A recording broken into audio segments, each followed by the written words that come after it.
Perkenalkan, nama saya Anissa Berdiana, NPM 2019 13037. Saya Arinda Sinta, NPM 2019 13138. Saya Nindya Sursabila, NPM 2019 13052. Saya Rahmatul Ainia, NPM 2019 13163. Saya Sofi Indriana, NPM 2019 13164. Assalamualaikum, kami dari kelompok 1 akan mewawancarai tentang pengisian SPT di kantor pelayanan pajak Pratama Situbondo. Informasi lebih lanjut, mari ikut kita.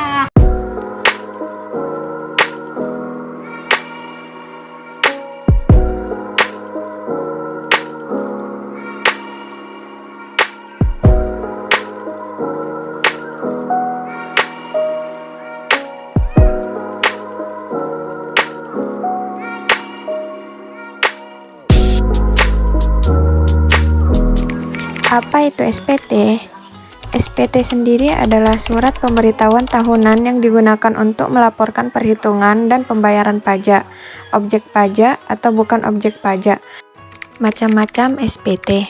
Pertama adalah SPT masa atau per bulan. SPT masa ini adalah surat pemberitahuan yang dilaporkan setiap masa atau per bulan. Yang kedua, SPT tahunan. SPT tahunan adalah surat pemberitahuan yang dilaporkan 1 tahun sekali. Bagaimana cara pengisian SPT? Yuk simak lebih lanjut. Pertama, buka website DJP Online. Kedua, jika belum memiliki akun di DJP Online, silakan daftar terlebih dahulu seperti mendaftarkan pada sosial media lainnya. Untuk mendapatkan PIN harus menghubungi kantor pajak terlebih dahulu melalui via WhatsApp atau secara langsung untuk mendapatkan kode dari kantor pajak. Ketiga, jika akun sudah terdaftar, login dengan memasukkan NPWP dan PIN yang telah didaftarkan. Keempat, memulai pembuatan SPT dengan mengeklik di bagian pojok kanan atas yang bertuliskan buat SPT. Kelima, menjawab pertanyaan dalam formulir dan memilih formulir sesuai pendapatan. Keenam, mengisi data formulir SPT dan lampiran kolom kedua yang berupa kolom harta. Yang ketujuh, masuk ke kolom induk. Selanjutnya, isi identitas Anda sesuai status, apakah tidak kawin atau kawin. Lalu lanjutkan ke langkah berikutnya dengan mengklik lanjut ke A. Kedelapan, mengisi setiap kolom sesuai kondisi. Jika pengisian SPT sudah benar, maka akan mendapatkan informasi nihil dan akan mendapatkan token untuk kode verifikasi yang akan dikirimkan ke Gmail.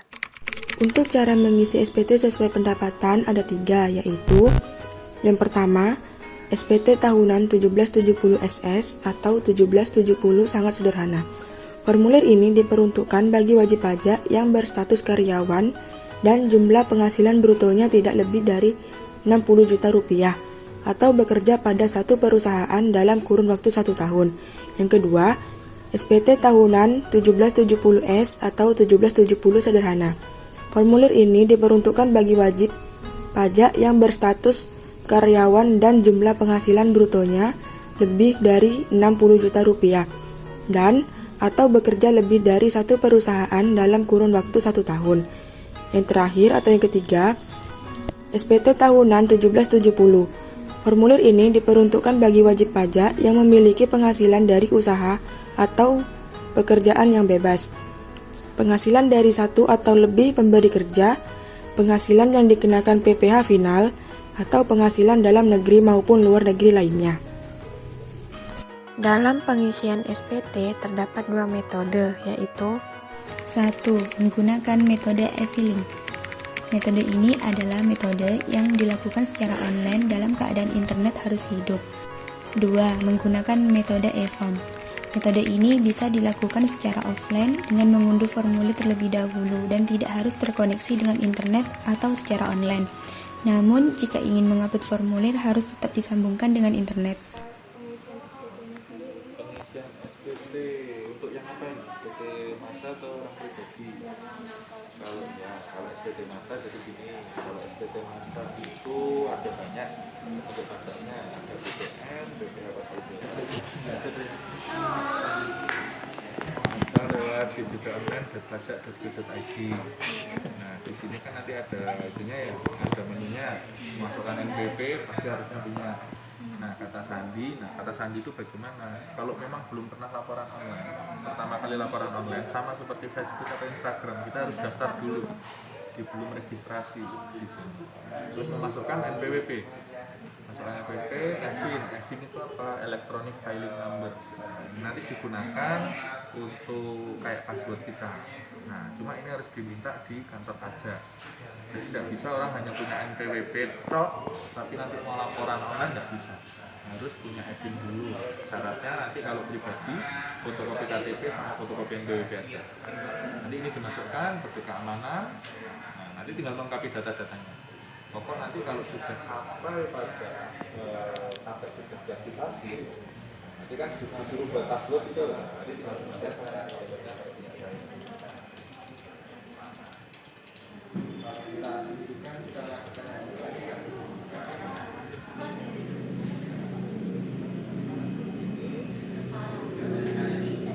terus di sini ada banyak menu, ada informasi, ada profil, tanggal lahir segala macam, tanggal email yang digunakan apa, bayar.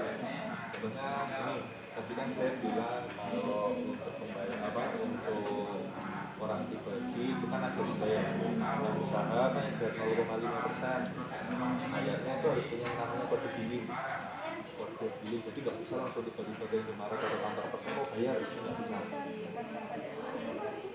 Betul, harus kantor pajak. Cuma nggak harus datang sebenarnya, karena kami kan ada layanan konsultasi lewat WA. Nanti bisa minta lewat WA bisa. Cuma kalau kita nggak kesini nggak. Ini ada yang namanya billing. Billingnya ini baru nanti untuk pembayaran, untuk buat kode pembayaran. Lalu ada yang namanya laporan namanya bukti untuk melaporkan ya, laporan SPT-nya ya. Di sini ada dua sebenarnya, yang dua materi ada sama. Kalau yang pribadi di sini ada dua, ada form. Thank you for watching. Don't forget to like, share, and subscribe. Bye!